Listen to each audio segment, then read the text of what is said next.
Uy mga boss, gumawa nga pala ako ng solar water pump para sa inay. Para hindi na siya magtungga kapag naglalaba. Wala daw kasing nagtutungga eh. Ito nga pala mga ginamit ko mga boss. 12 volts water pump, pipes and fittings at battery na i-assemble pa natin upang makatipid. Ito na nga mga boss at sisimulan natin. Mukhang inip na kayo eh. Nag-hire nga pala pa ng mga malalupit na tutulong sa paggawa nito. At habang ginagawa nga pala namin ito, nagkakatuwaan kami ni tatay. Paano ba naman kasi, kinukwento niya kung galing daw siya pagwapo ng kabataan niya. At dahil sa aking kagwapuhan niya nga daw, ayun na pasagot niya ang nanay. Nakalimutan ko palang sabihin, bumili rin nga pala kami ng diabe tubo at panglagay ng thread sa tubo. Medyo napalaban nga kami kasi sobrang hirap iikot ng bomba. Kasi 20 years na daw sabi ng tatay kaya sobrang kalawangin na.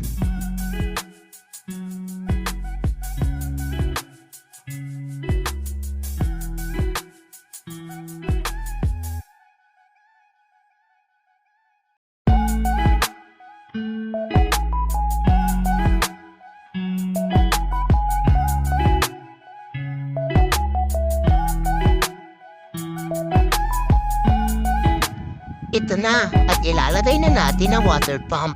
Teflon tape nga pala yung ginamit namin para di sumingaw. Ikot-ikot lang natin ito. Sige pa. Ikot, ikot, ikot, ikot. Ikot. Ikot-ikot lang. Ikot-ikot, ikot lang. Ikot-ikot lang hanggang sa mahilo ka. Konting tiis na lang mga boss. Huwag kayong bibitaw. Mag-wiring na tayo mga boss. Kunwari, electrician tayo, ano? Natutunan ko nga pala yan sa SOM. Shout out, mga nag-boys town dyan! At tinesting na nga namin. Ayaw pang tumulo. May kalumaan na rin kasi ang one-way valve na nilagay namin, kaya singaw. But no problem. Masusolusyonan natin yan. Basta wag na lang sasuko sa akin, ha? Uy. Medyo may kalandian na tayo. Back to work muna ulit. So makikita nyo na successful naman ang ginawa nating solar water pump. May bomba na, may solar pa. San ka pa? Posya, magberienda muna tayo na nilupak. Aakyat na muna ako sa bubong ng bahay para i-check ang solar panels na magcha-charge sa battery ng water pump. Oops! Ingat tayo, baka mahulog ako sa'yo. Itong unang dalawang solar panels na pala ay sa power backup namin kasi madalas ma-brown out dito sa amin. Bigla ko tuloy naalala ng bata pa kami. Nagkakauntugan kami kapag nag-brown out eh.